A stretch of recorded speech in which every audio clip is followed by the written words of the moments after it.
It's a wonderful opportunity, among other things, I think, for us to have not just a look back, but a look forward, because so many remarkable things have happened in recent days and weeks, and there's a lot of good we can do.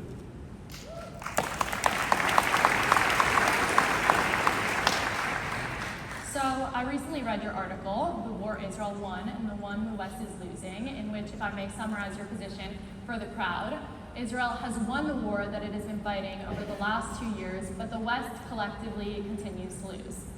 Can you unpack how both of those things can be true at the same time, and what the West must do moving forward in order to succeed? Well, yes, I mean, the point I made in that article in Free Press was that if you just look at the military situation in the Middle East, imagine going back to the perverted mind of Yahya Sinwar on October the 6th, 2023. Now, obviously, Sinwar was a psychopath, so he didn't think like normal people, but imagine if he had known that within 2 years of the atrocity that he started, Hamas would be decimated in Gaza, that he and every one of his top lieutenants would be dead, that Hezbollah, the entity that the Iranian revolutionary government thought of as a kind of Lamborghini in the region, you know, their absolute prized possession, would be destroyed in wave after wave of the most targeted attacks in military history. That the Houthis in Yemen would be struck time and again, and that in the final indignity for him and those who support him, the Israeli Air Force and then the American US Air Force would be able to fly over the skies of Iran with total impunity and bomb the Iranian nuclear reactor.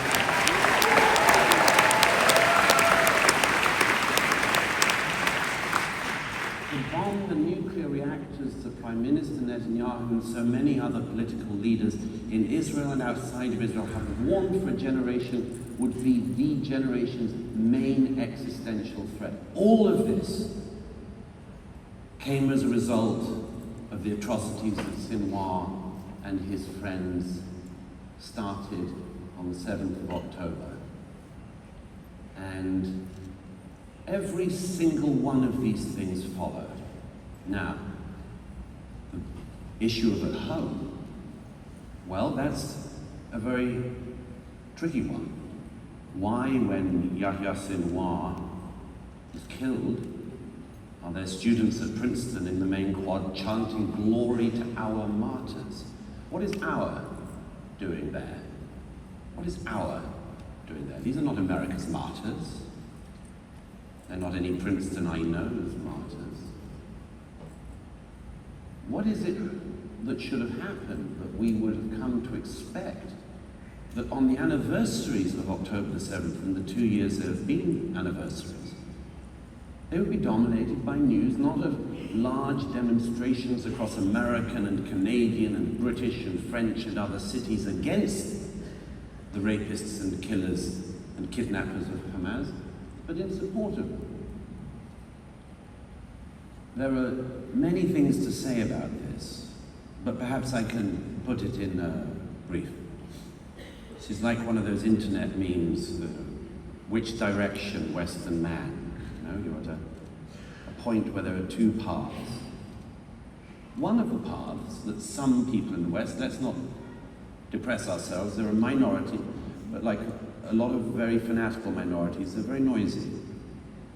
They have decided that they will go through the path that admires the death cults, that admires the rapists and the murderers and kidnappers, that believes that these people speak to them and that they're the voice of justice and indeed social justice around the world, including in America. I would say, among other things, these people are obviously slow learners because they might notice that all of the people they admire are now dead, but But the real question is, what is the other path? What is the path which people could, and in my view, should be going down? And that, among other things, and this is why, tragically for Israel, but nevertheless this is the burden, Israel is at the forefront of this civilizational issue. The other path is that young people and old, but mainly young people, have to work out whether there isn't another path, and that the other path should be not denigrating, for instance, the remarkable young men and women of the IDF, but emulating them. Imagine if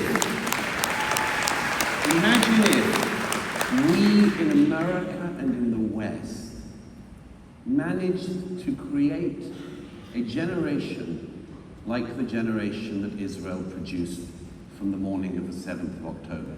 Imagine if our societies were based not on grievance culture and victim Olympics and all that sort of thing, but on heroism and love of country and love of culture and knowing what you want to defend and defending it.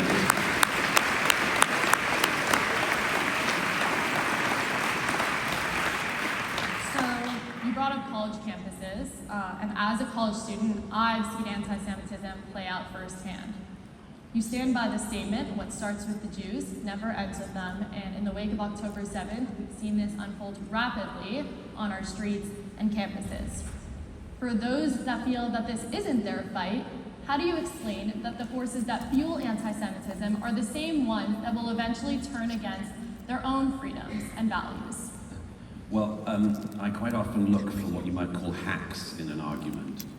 What's the fastest way to get somebody to understand your position? One way I've found in the last couple of years when I've been outside of Israel, in America, Britain, Canada, Australia, and so on, is every Western country I go to, I say, let me try the following test on you. If there is a pro-Israel demonstration, which of course there have been, in all these countries, Jews and non-Jews, you'll notice something. You'll notice that they are dominated by people flying the flag of the State of Israel and the flag of the country they're in.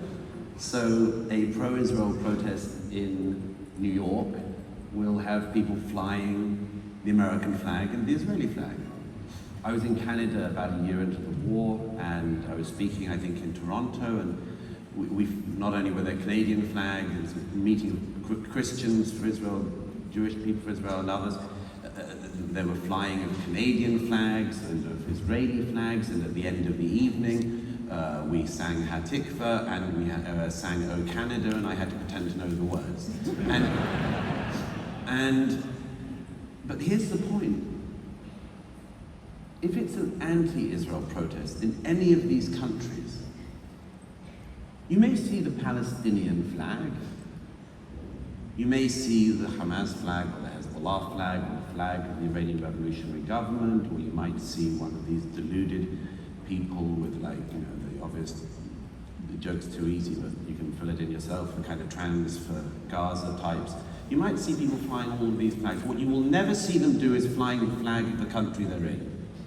Never. In fact, if there is an American flag at an anti-Israel protest in America, it is only there in order to be burned. Okay, fastest way I can do it. That's the fastest way I can do it.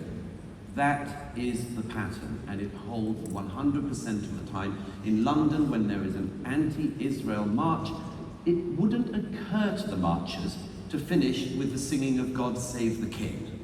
It wouldn't occur to them. Of course they wouldn't. Why would they? They hate Israel, but they hate the country they're in as well. That's what the West has to wake up to.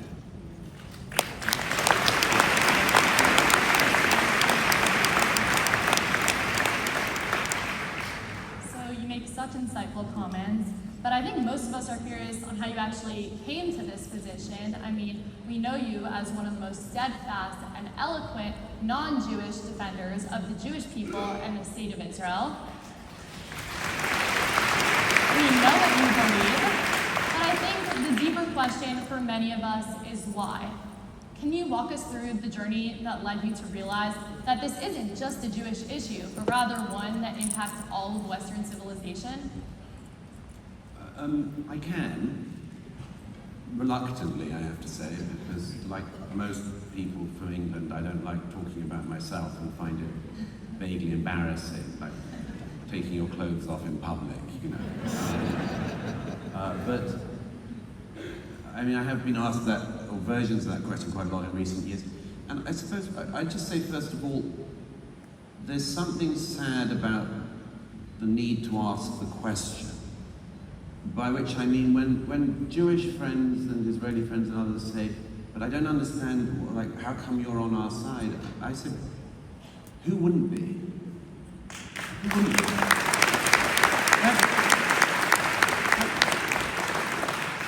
And I think that's a much healthier way to think of it. You know, why would you like us? Is the sort of undertone of it. I've never found it difficult. I mean, in a fight between a democracy and a death cult, between a society that loves life and a society that worships death, I don't find it hard to choose. And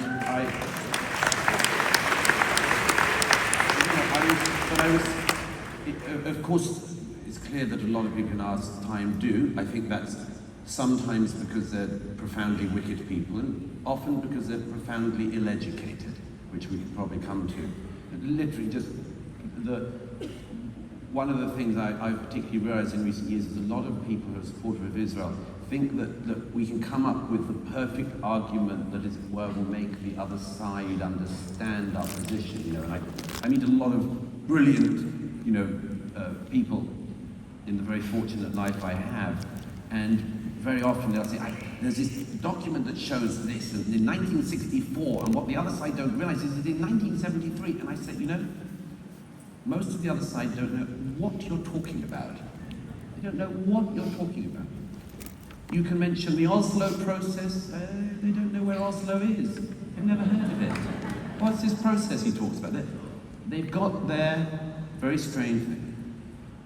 All I would say about myself is, I've never found it difficult. I was brought up by good parents, very fortunate, and they taught me right from wrong. And I grew up in a, you know, Anglican Christian household, and I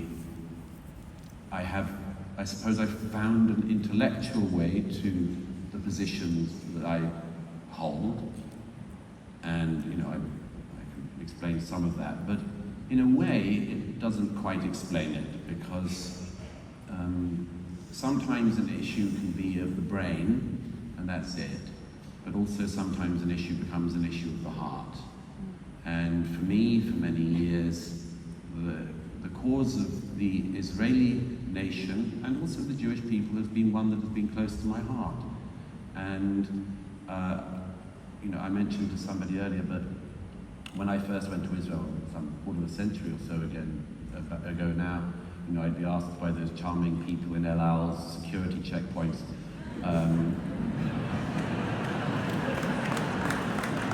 why would you laugh at that?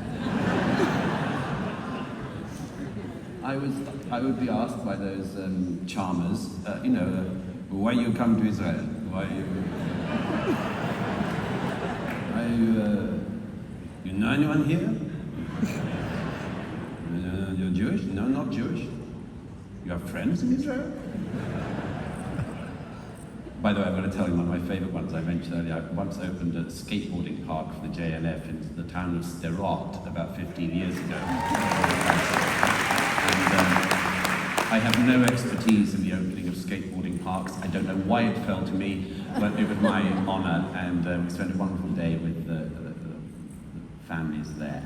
And I remember they gave me one of these, what they called rockets into roses. You probably all know about this by now. But it was one of the first ones. This was a large thing that had my name on the base, and it's a Katusha rocket that had been fashioned into a rose like this.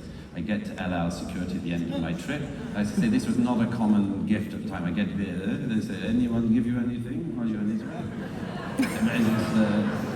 Every single El Al security person ended up gathering around the bag. And they scanned it, they swabbed it, they did it. And eventually this big guy goes, okay, Douglas, apart from Katusha rocket, anyone give you anything in Israel?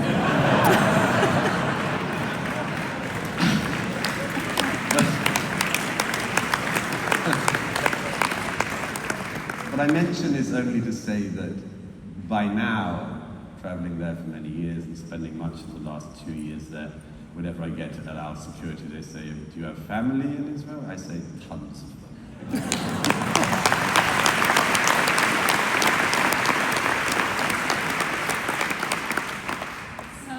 Briefly mentioned that a lot of people are very uninformed. They don't really know what they're talking about, and I will tell you, speaking for my generation, that is unfortunately a huge issue. So we can talk about education in a little bit, but I wanted to talk about your book, The War in the West, because I actually read it, and I think that everybody in my school, in my generation, should have a copy of that book and should read it. It is so beyond important. In the book, you diagnose a civilization turning on itself, and I can tell you as a young individual that this is most apparent on college campuses where students chant slogans for movements that would eradicate the very freedoms that they enjoy. Then this doesn't feel like just youthful defiance, but rather more so like an ideological trap. Yes. I'm curious about your thoughts. How did we get here? And what can we do to save our educational institutions and the next generation of minds that they shape? It's a very profound question. About a year ago or so, I was going through some notebooks of mine, and I found one that I had been keeping during the time I'd written The War on the West, and I had the good fortune until his death to have lunch or dinner about twice a year with Henry Kissinger, and I found my notes from a lunch where this, and I'd been discussing the War on the West with him, and I noted in my notes afterwards that Dr. Kissinger said to me, you know, it's not clear to me that a country that hates its past has any future. This is a very, very important point. It was one of the things I was trying to bring out in that book. You know, all peoples around the world, all faiths, all religions, all nations, would ordinarily have a desire to feel pride in themselves.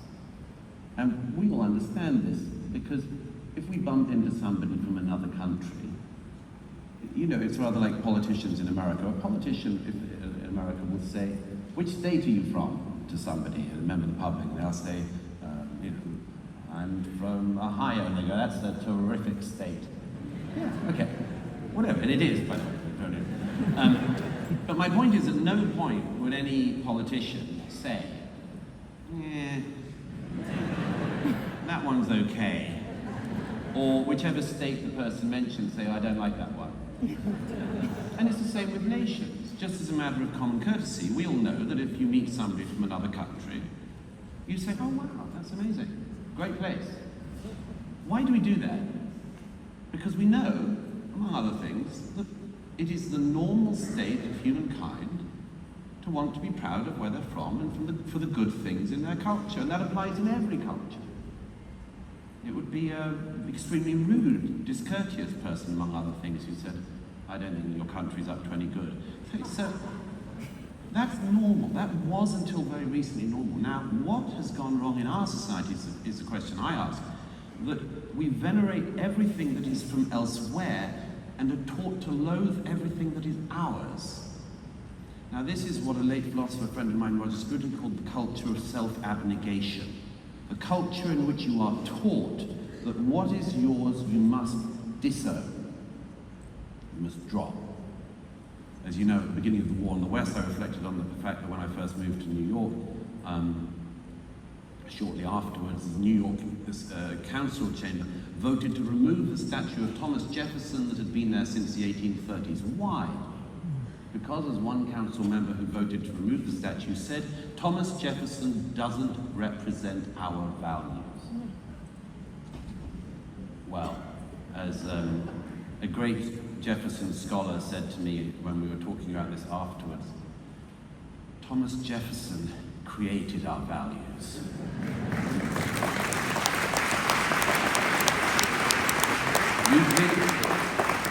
You think religious freedom drops from the heavens like rain?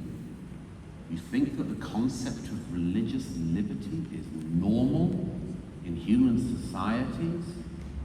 Now this is the challenge we have to answer here. It's not the case also that we need to fake it. We have such a rich tradition in the West, thanks to our inheritance from the Torah, from great Jewish scholars and writers, from great Christian writers, from great writers in the ancient Greek and ancient Roman worlds. It is not our place, it should not be our place to wage war on these people. We should be building on what they gave us. And this is the great task, you know? I often say that if you look at the main quadrangle in Columbia University, it's surrounded by statues of the greats. Dante, Aristotle, and so on. Why are they up there? They're up there because we are meant to revere and admire them. Unfortunately, a generation or two has been taught that their job, as undergraduates, as freshmen and so on, is to judge these giants.